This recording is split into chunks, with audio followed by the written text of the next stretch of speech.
আসসালামু আলাইকুম মামা। ওয়ালাইকুম আসসালাম।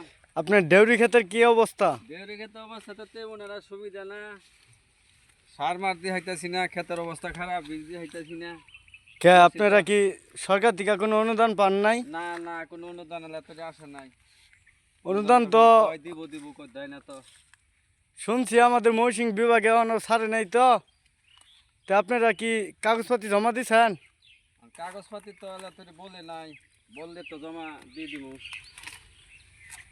আপনার ঢেঁড়স খেতে কতটুকু জায়গা করছেন? করছি তো 5 কাঠা, আপনার মার গেছে, বেশি মার গেছে, কাঠা 3-এর মতো আর কি ফলন পাওয়া যাবো। কারণ বর্তমান ফলনের অবস্থা কিরকম? অবস্থা হয় যে দিক দিয়ে একটু ভালো হয়েছে, মোটামুটি ভালো, ওদিক দিয়ে একটু খারাপ, ওদিক দিয়ে একটু খারাপের লক্ষণ। পুরাটা তো সমান না, সমান হয়েছে না। আপনি কি শুধু ঢেঁড়সই চাষ করেন নাকি? চাষ করছি, ধান করছি, ডেঙ্গা করছি, বৃষ্টি লেগে ডেঙ্গা নষ্ট হয়ে গেছে। এই ভাই দিয়ে যে হসা কর্ম বৃষ্টির লেগে এই করা আইতাছি না।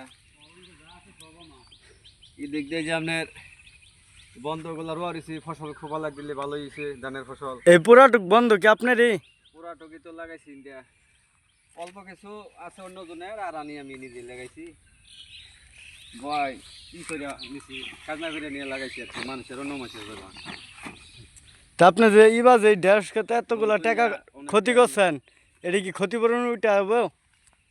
ক্ষতিপূরণ তো আশা করি ওটার কথা না, বেশি একটাই থাকতো না, মনে হয় ক্ষতি হবো। আপনি কি কৃষি অফিসারের সাথে যোগাযোগ করছিলেন মুক্তাগাছা? না, কৃষি অফিসারের কাছে যাই নাই, নিজে বাজাই করছি। অফিসারের কাছে জায়গা যাইয়া জানানোর কাজ আছে, যাই না লোনের কাজ আছে। আপনি মুক্তাগাছা যাইয়া অফিসারের সাথে দেখা করে আপনার সকল সমস্যা আপনি বলেন। আজকে দেখি এখন সমস্যা কথা বললে কি করা যায়, কি করে আমার লিখিয়া। আচ্ছা, আমি আপনাদের পাশে আছি, আবার আসবো আপনার এই ক্ষেত দেখতে। আচ্ছা, ঠিক আছে, ধন্যবাদ।